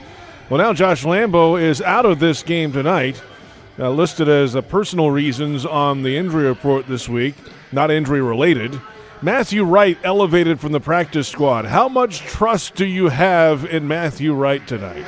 Well, I'll tell you this, JP. I got more trust in Matthew Wright than I do Josh Lambo because Josh Lambo has not been performing well and very much an odd week. And obviously it's been an odd season for him because he's just been so dependable for the Jaguars. And then all of a sudden he hits a stretch to where he's not very good. And to be honest with you, look, the only thing I know about Matthew Wright is that he's made every opportunity that he's ever had in the National Football League. It hasn't been many. He's had 4 field goal opportunities. He's made them all. He's made all of his extra points.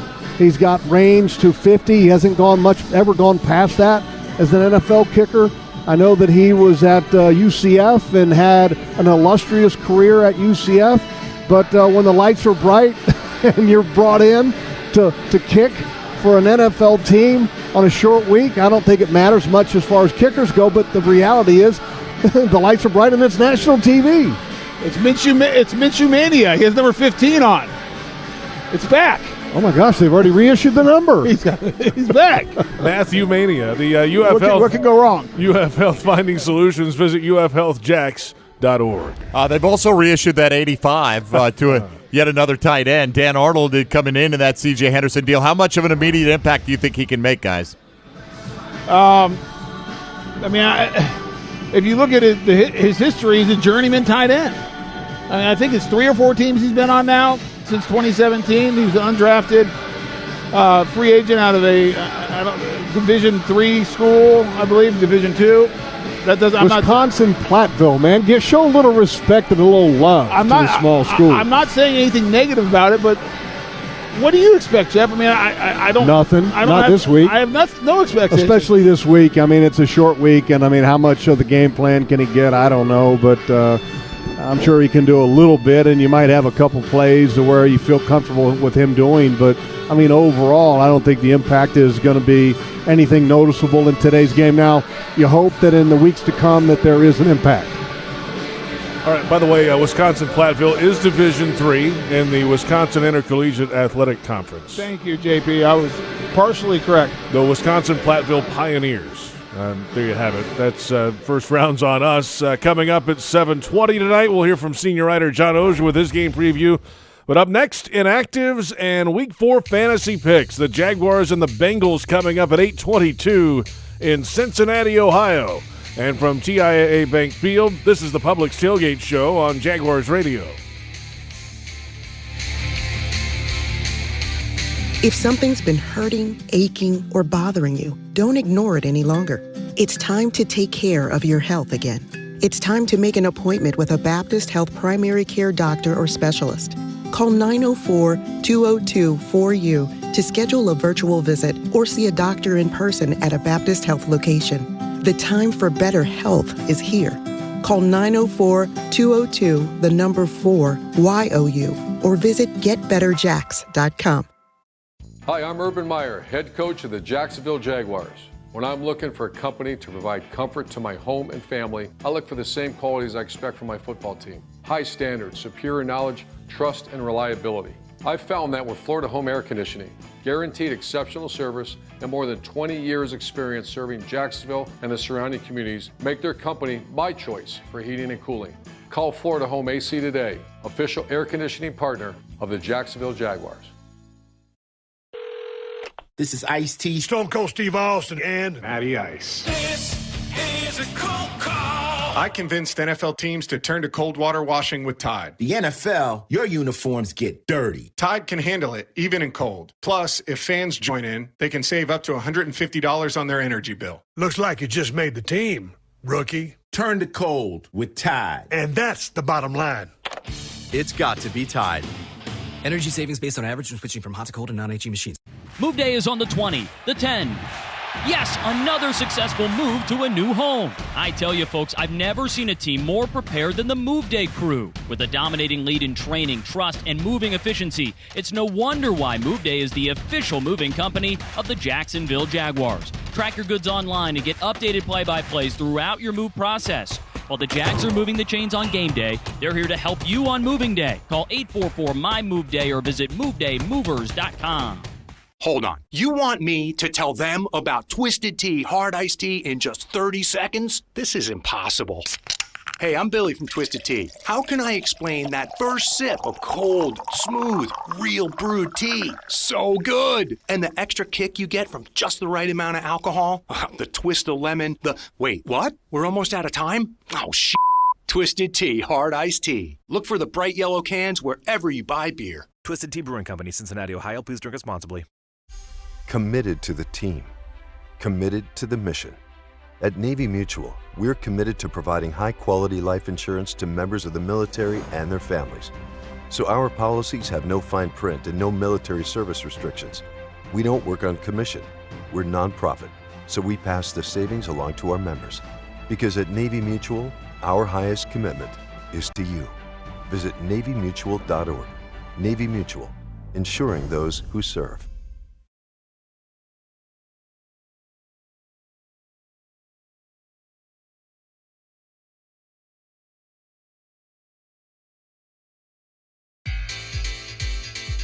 JP Shadrick with Mike Dempsey from TIAA Bank Field. The Publix Tailgate Show continues ahead of Thursday Night Football. The Jags and the Bengals at 8:22 at Paul Brown Stadium in Cincinnati. Time for the inactives. The Jaguars have 6 players down for tonight's game. Kicker Josh Lambo among those. Matthew Wright elevated from the practice squad to take his spot kicking tonight. Nevin Lawson, cornerback, inactive. Carlos Hyde, a surprise inactive at running back. If we hear any more on that, we'll pass it along to you. But Hyde not available for this game. Jordan Smith, defensive end and outside linebacker, is out. Roy Robertson-Harris, defensive lineman, was on the injury list all week. He is inactive. And Jay Tufele, the rookie defensive tackle, not active in this game either. Tavon Austin is available for the Jaguars and active tonight. All right, JP, on the Bengals side of things, we knew a couple of starters had already been ruled out. Jesse Bates, their safety, along with wide receiver T. Higgins, not suiting up today. Guard Xavier Suafilo, along with offensive tackle Fred Johnson, not suiting up. Cornerback Chidobe Awuzie and defensive tackle Tyler Shelvin, not available to Cincinnati tonight. All right, the inactives are in. Time now for the Fantasy Outlook. Well, we make picks, and somebody is trying to go wire to wire this season, and we'll see if that is still the case, Mike. Well, let us see exactly where we stand. JP, you are still in first place. Thank you. So Tony Baselli is basically guaranteed that you will not win it this year, but had an okay showing, kind of a middle-of-the-pack showing last week. Tony, however, will have the first pick tonight because his trio of players, Derek Carr, Jonathan Taylor, and Darren Waller, only got him 42 points. I am right behind you, though, Tony, with 54 because they just would not give the ball to Miles Sanders on Monday Night Football. So I came in with 54 last week. JP at 65, Frank with 71, and Jeff wins the week with 77. That puts JP in the lead with 207 through 3 weeks. Frank is next with 190, then 178 for Jeff. I'm at 172, and Tony at 147. So, Mr. Baselli, the first pick tonight is yours. Well, this is tough. I mean, it's a tough deal here. He's looking at my sheet, by the way. Quit helping him, Roggs. What are you doing? Oh, man, I'm going to have to go Derrick Henry. Okay, Derrick Henry has no idea if he's used him yet, I'm sure, at this point. I have not. Yeah, he was number 1 on my list, by the way, and he just took him. All right, you know what? I'm going down to the number 4 guy on my list because I want a piece of, with no Carlos Hyde active, give me James Robinson tonight for the Jaguars. On to you, JP. I'm going to take Davante Adams. Okay, Davante Adams it is. Frank, you're up. How about Josh Allen? Josh Allen, okay. Jeff?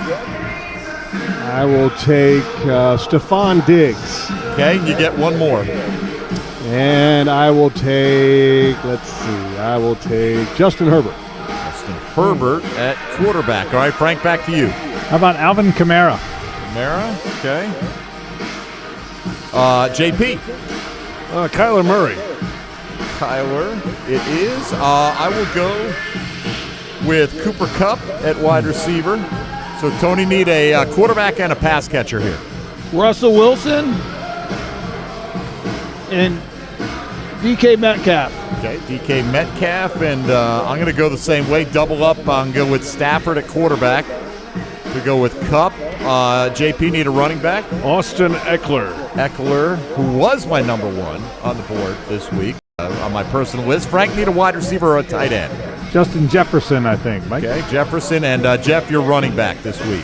I will take Aaron Jones. Aaron Jones. All right, here's how the teams look. Tony Baselli's got Russell Wilson, Derrick Henry, and DK Metcalf. I've got Matt Stafford, James Robinson, and Cooper Kupp. JP goes with Kyler Murray, Austin Eckler, and Davante Adams, trying to go wire to wire, as he likes to point out. Yes. Frank's got Josh Allen, Alvin Kamara, and Justin Jefferson. And Jeff goes with Justin Herbert, Aaron Jones, and Stephon Diggs. I'd wish you luck, but I wouldn't mean it. Yeah, guys. Tony, I'm really impressed by your depth of research for these. Thank you, JP. And then here's the crazy thing. Derrick Henry is going to have a beast mode game. Guarantee you. Oh, against the Jets? Oh my God! Yeah, it's gonna get ugly. It could. Derrick Henry's gonna have footprints all over the Jet jerseys. everywhere on that field. Hey, JP, you want a little side bet that not only will you not go wire to wire, I'm going to beat you. Really? What are we? What's on the table? You guys have to have a bet. You got a 60-point lead on him, JP. I mean, that seems what's like only week 4, but yeah. Steak dinner, loser buys, winner chooses. Okay, now the loser has to buy for all of us. Yeah, we all come. Oh my gosh! No. I mean, you guys want to bet or not? I mean, come on, let's make it interesting. Is it a real bet or a half bet? I mean, it's a bet's a bet. Hey, Tony, we'll talk offline. How about I'll do this then. No, let's do this. Whoever's in last place buys dinner for everybody. Not interested. I like the other bet better. I'd be all about it. I love that one. All right, Tony and Jeff, we'll talk to you in just a little bit. Fantasy picks are in. PRI Productions, the Southeast full-service event company, has everything you need to bring your next idea to life. Visit PRIProductions.com and learn more. We'll learn more from Jags play-by-play announcer Frank Frangie. Now it's primetime football Thursday night in Cincinnati. And I'm sure the anticipation is building in the Queen City for their Bengals football team after being around there today. I'm sure you've seen some of that firsthand. No, that's exactly right, JP. There's more of a buzz around here than the handful of times I've been or I can remember. Look, this is a Reds town. The Reds have that great heritage, and Cincinnati loves the Cincinnati Reds. And the Bengals have always played second fiddle to them. But, no, you can feel it around here. I saw more people around, talked to more people at restaurants and whatnot. That honestly, there's beliefs that they have a pretty good team here. They get to 3-1 if they win tonight. So, yeah, there's more of a buzz around here, JP, than I can remember other times I've come here for sure. So, Frank, what do you want to see in terms of the progression for Trevor Lawrence, right? We've seen some baby steps incrementally week to week. What are you expecting, or what would you like to see him eliminate tonight or add to his game tonight? Yeah, eliminates the question, Mike. I think take care of the ball. I think that's the obvious answer. I don't worry that he's going to make splash plays as his career develops, Mike. He's got a big arm. He's got a flair for the dramatic. He's done that his whole career wherever he's been. I think that's going to happen. But there's always a time with all these young quarterbacks, whether it was Peyton Manning way back when or Troy Aikman way back when or Trevor Lawrence now, when the light goes on and the knack to take care of the ball, to know when to eat it, not to force it, to know when to throw it out of bounds and live to play another down, to know what throws you can't make because that NFL cornerback is way faster than that Wake Forest cornerback was. And different young quarterbacks kind of get that at different times in their career. I'd like to see that happen quick for Trevor. So take care of the ball tonight. I think they'll be in pretty good shape. The Jaguars' defense will be tested tonight against the run, and just hearing some of the guys talk this week and talking to Dawuane Smoot earlier, they feel like they've done pretty well against the run. Well, tonight and next week are the real tests. Tonight it's Joe Mixon, the second best in terms of yardage running back in the NFL through 3 weeks, and the next week Derrick Henry comes to town. We'll find out in a hurry, I believe. Yeah, whole key to the game tonight, JP. That's the whole key to the game. Look, they've got a lot of good weapons. I mean, they had Jamar Chase, as you heard Jeff say earlier, is a really good player. Tyler Boyd's a really good player. They're not going to have T. Higgins, but they've got good players around Joe Burrow. But you make a young quarterback pass when he doesn't want to. Joe Burrow's still a young quarterback. He doesn't have a whole lot of starts now. So this is still a guy that is going to be prone to some mistakes. But the whole key for Jacksonville is stopping Mixon as best you can and make Joe Burrow throw off schedule. I think that's the key to the whole football game for Jacksonville. And you're right. They got their hands full because I agree with you. Joe Mixon's a really good back. Yeah, they both had their way against the Jags last year, Frank, with Mixon getting the 3 touchdowns, over 160 combined yards, and Burrow threw for 300. So you got to improve across the board there. One of the ways to do that is to keep the ball away from the Cincinnati Bengals. And we talked about James Robinson's role a lot tonight. What about Tavon Austin, Frank? Is active, available for the team? They've been hoping to find somebody to fill the role that they had envisioned for Travis Etienne. Will he get that crack at that? He's going to get it in time, Mike. Does it happen tonight? Maybe a play or two here or there. I don't think there's a steady diet of Tavon now that he's back. But you hit it, man. I think they played their best game last week because they ran the football. James Robinson's a really good player. And he might be your best player on offense, at least until Trevor's up to speed. I would run it, man. I would try. Right now, who I think the Jaguars are is a team that needs to shorten these games and run the football and ask your quarterback to do less. So, yeah, they're built kind of the same, aren't they? Running backs they both like. 2 young quarterbacks, first overall pick. Yeah, I'd like to see them running a lot. I'm interested to see what happens with Tavon Austin. I would expect a play here or there, but I wouldn't expect a whole lot of number 7, at least tonight. Frank, the Bears and the Steelers fans might disagree with this, but I can't remember a tougher two-season stretch for kickers. 6 kickers last year, injury issues, all that. Lambeau was coming off the injury this season. Thought everything was going well, and then it hasn't gone well. He's not active tonight. How do you finish? You just got to start making field goals no matter who runs out there at this point, right? Yeah. Well, and you know what's funny, JP? That who saw this one coming? I mean, once Lambeau got hurt last year, you could predict you might have a revolving door because you don't know who you're getting up off the street, and they practice with you a couple days, and then they got a kick in the game, and one's a veteran guy, and there's a reason those guys were all available. So you could kind of see that one coming a little bit, maybe not to the extreme, but goodness gracious, who saw this coming? I know he had the hip injury, but one of the most reliable kickers in the league. I mean, he made everything. He just made everything. Suddenly struggles so much that he's not kicking and has stuff going on. So you couldn't have seen that one coming. The good thing is more and more of these young kickers, not that long ago, JP, you had to go get a veteran who'd been in the league 8 years. And now more and more young kickers. Cincinnati's got a rookie out of Florida who came out early and is a good kicker. So more and more of these young kickers are better than they've ever been when they come into the league. I think that's a big change in the league. Hopefully Matthew Wright's the next guy, because you're right, man. It has been a bizarre circumstance for the Jags. Frank, we cannot count on Jamal Agnew to take it to the house from 100-plus every week as much as we'd like to. So give us a guy. Why not? I mean, he's only done it 2 out of 3 weeks, right. JP. Got to give the guy a break here. Give us a guy who may be an X factor other than Agnew tonight in the game, Frank. Yeah, that's a great question, because if you're talking about offensive guys, for me, I don't know what they're going to do at running back now that Carlos Hyde is not available as the backup guy. So if you're looking for an X factor guy that hasn't stepped up yet, let me give you Laviska Shenault. I think there's a lot of stuff there. It hasn't happened for him yet. He's physical. I'm waiting for that Laviska breakout game a little bit. He's not a guy that people are expecting big things from. Maybe tonight's the night number 10 stepped up. If you want a sleeper guy, sort of a sleeper, he's a starter, I'll give you Laviska Shenault. All right, Frank, big ball game coming up Thursday Night Football. The last 2 number 1 overall picks. Have a great call, and we'll talk to you. All right, fellas, thanks. Thanks, Frangie. Out of here, Paul Brown Stadium, Cincinnati, on the banks of the Ohio River. Should be a nice night for football there in Cincinnati, and the Jaguars are trying to snap this 18-game losing skid. As we talked about earlier with Dawuane Smoot, they know what's up in that locker room. The guys especially that have been around here, there's a lot of new faces this year, but Dawuane and those guys that have lived through it know what that means for the organization, and it's not a place they want to be. So, there are the last couple weeks, it has felt a little better as the weeks have gone on. Still don't have that winning result, but it does feel like a little progress in certain areas. Right, but in the end, there's a win-loss league, yes. So, that's what it comes down to. And, JP, I still think, I said it last week, and I certainly felt it at halftime, had they been able to win that game, could have turned the entire narrative of the early part of the season around. I still think there's time to do that tonight, because not a lot of people, certainly outside of Jacksonville, are expecting to win this football game. So you win here.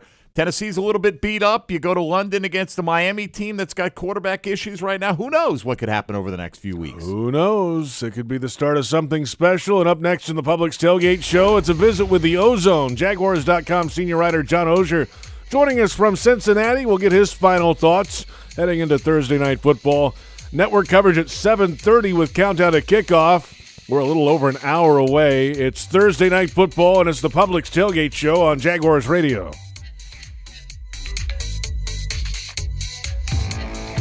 In America, the future belongs to everyone. So we built the trucks of the future for everyone. Ford F-Series, America's best-selling trucks for 44 years straight. Built for performance and capability on and off-road. Because the trucks of the future aren't built for a few. They're built for America. Ford F-Series. Drive one today. Based on 1977 to 2020 calendar year total sales. It's a force that can't be contained. Propelled by purpose, pride, and the power to protect. When winning isn't just the mission, it's your passion. You pursue it. You make power plays. You pick your team. At Farrah & Farrah, we deliver game day energy 24/7. Jacksonville. You've been putting back a few, and a few becomes a few too many. For a moment, you think of calling for a ride, but nah. You live nearby. What's the worst that could happen? You get pulled over, your insurance goes up, you lose your license, you total your car, you kill someone. The results of driving drunk are tragic. That's why law enforcement is out there looking for impaired drivers to save lives. So if you think you're okay to drive after a few drinks, think again. Drive sober or get pulled over. Paid for by FDOT. Decisions are a part of our everyday life. Whether you're building a football team or building your education, your success is built on the decisions you make. So choosing J-Tech as your career training destination should be a no-brainer. With small class sizes, dedicated instructors, job placement assistance, and financial aid available for those who qualify, J-Tech is praised as a good choice by our graduates. Learn how you can build your career the right way by visiting jtech.org for more information. At Tropical Smoothie Cafe, one taste and you're feeling good now, smiling wider now, seeing brighter now, bucket dunking now, namasteing now, popping a wheelie now, living lighter now. You're on Tropic Time now. And on Mondays, try our Jaguars Duval Delight Smoothies for $2.99. And you're roaring louder now, end zone dancing now, sipping spirit now. You're on Tropic Time now at Tropical Smoothie Cafe. You say there's nothing quite like the feel of the open road when you ride a motorcycle. You know it takes concentration, knowledge, and skills beyond those required to drive a car. Ride Smart Florida would like to take this opportunity to remind you to enjoy the road, but to always ride smart. S-M-A-R-T. Say no to drinking and riding. Make yourself more visible to motorists. Always wear your helmet. Ride in control. Train regularly and get endorsed. Visit RideSmartFlorida.com for more details. Do you ride smart? This message is provided by the Florida Department of Transportation.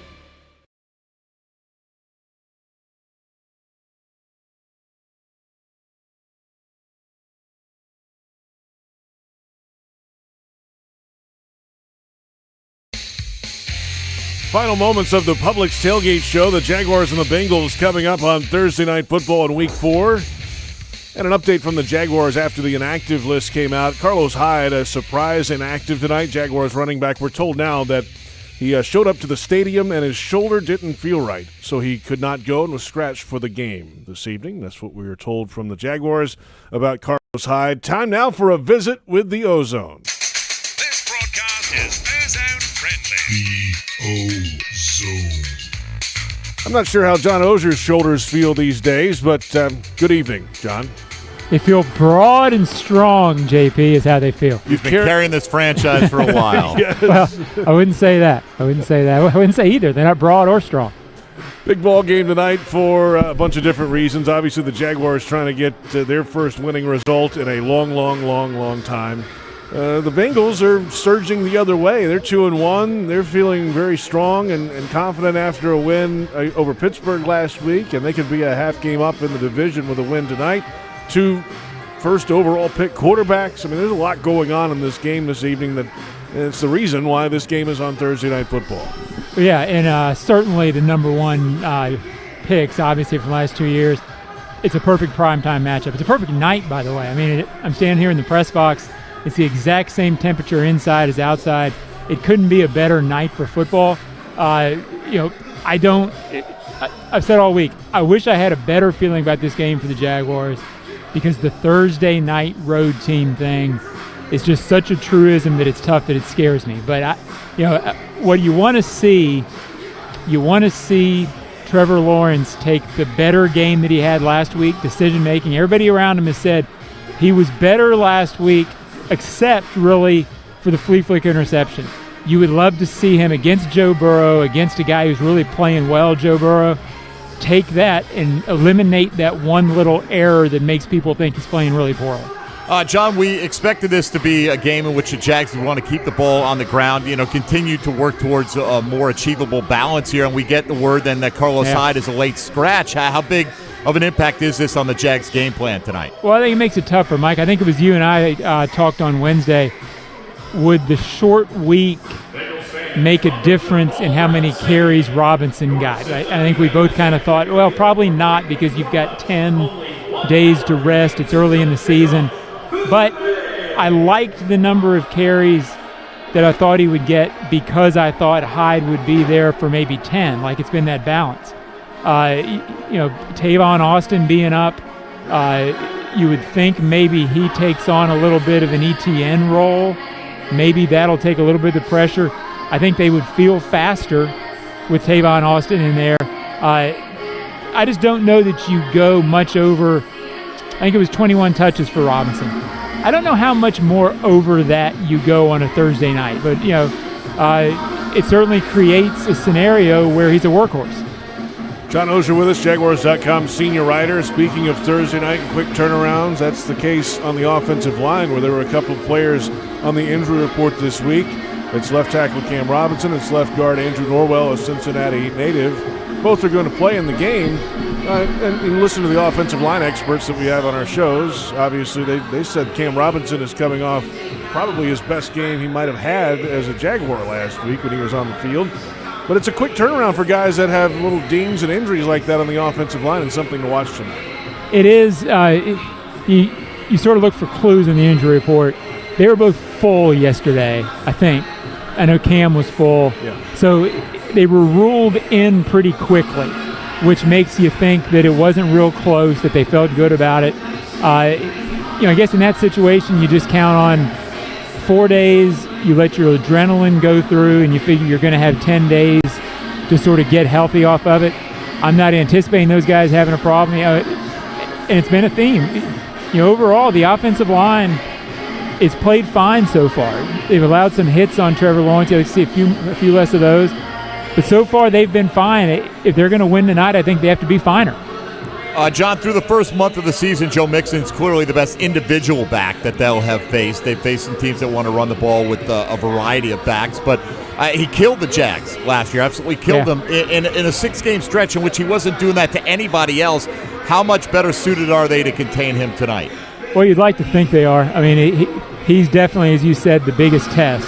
They've faced teams that like to run, especially Denver and the Texans, but they haven't faced a team that likes to run for as good a reason as Joe Mixon is. I've been saying all week, I think he's one of the 2 or 3 most underrated backs in the league. The biggest test, mainly because if he gets through you, he can go, but he can also punish you for the whole game. I anticipate them trying to punish early and going big to chase over the top. They're better equipped, and I believe in this run defense more than I did at the start of the season. But I'll believe in them more if they can hold Mixon under 100. John, I know how you love kickers. I do. How about Matthew Wright? What's your confidence level in Matthew Wright tonight? I more than it would have been if it was Lambeau. Just because Josh is struggling so much. This year's version of Lambeau, I should say. I don't know, but maybe I'm gun shy because, as we've talked about all week, JP, you had the carousel last year. And really nobody on the carousel, until they finally got it a little fixed late, really solved anything. You were missing one a game. Missing one a game from less than 50 in this league's too many, and it puts you in a hole. So I hope he's an answer. He's been here 3 days, so I have no idea how I feel about him. Get him out there. He looks awfully young, yeah, but they all do to me. I'm old. Yeah, and 6 kickers a year ago, I don't think we'll ever see anything like that again. At least hopefully we won't see that again. John, enjoy the game tonight. We'll look forward to your writing in the postgame. Guys, thank you. Appreciate John it. Oehser, Thanks, John. Jaguars.com senior writer, joining us from Paul Brown Stadium in Cincinnati, Ohio. And we're about inside an hour away now, Mike, from kickoff. And what should be a fun one tonight. I'm looking forward to this game. Look, they've got a chance here. This is not, some battle where one team is so clearly better. At least let's hope it doesn't play out that way on the scoreboard unless it's Jacksonville showing that superiority. Up next, network coverage. Countdown to kickoff. We'll hear from Pete Prisco, Fred Taylor, and the final word before kick with head coach Urban Meyer. Thursday night football coming up. This has been the Publix Tailgate Show on Jaguars Radio.